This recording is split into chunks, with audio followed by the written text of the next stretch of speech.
এটা Jhalakathi mini park. এটার ওপারে এই সুগন্ধা নদীর ওপার নলছিটি উপজেলা এবং নলছিটি উপজেলা এবং এই ঝালকাঠি জেলা, নলছিটি উপজেলা এবং ঝালকাঠি সদর, এই দুটো মিলেই নির্বাচনী আসন ঝালকাঠি 2।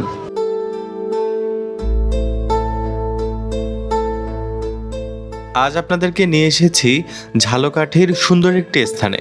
ঝালকাঠিতে বেড়াতে যেয়ে যদি প্রকৃতির সাথে মিশে যেতে চান তাহলে চলে আসতে পারেন ঝালকাঠি মিনি পার্কে। ঝালকাঠি সদর চৌমাথা থেকে পূর্ব দিকে সুগন্ধা নদীর তীরে অবস্থিত এই মিনি পার্ক। এই পার্কটির নির্মাণ শুরু হয় 2011 সালের মাঝামাঝি সময়ে।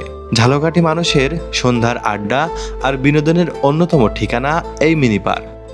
শহরের কোলাহল থেকে কিছুটা মুক্তি পেতে পারেন এখানে এসে। বিকেল নামলেই নানা বয়সের মানুষের ভিড় দেখা যায় এখানে। শিশু থেকে বৃদ্ধ, কেউ হাঁটছেন, কেউ বসে গল্প করছেন, কেউ বা আবার নদীর ঢেউ গুনছেন নিঃশব্দে।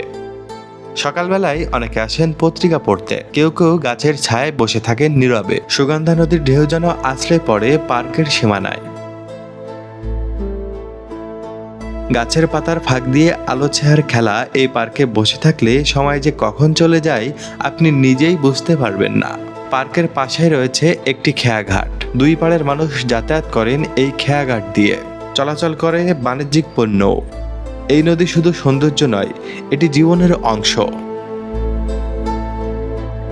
ঐতিহ্যবাহী জেলা। এখানে বিখ্যাত বুজুর্গ, ইসলাম প্রচারক, এশিয়া মহাদেশের ভিতর সর্বশ্রেষ্ঠ ওলিয়ে কামেল হযরত কায়সার হুজুর রহমতুল্লাহ আলাইহির কারণেই এই ঝালকাঠি অনেকটা বিখ্যাত।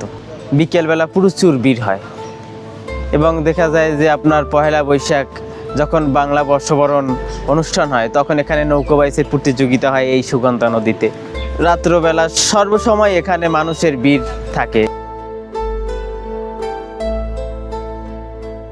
বৈশাখী মেলা সহ নানা সময়ে এই নদীর তীরে হয়ে যায় নৌকা বাইচের আয়োজন।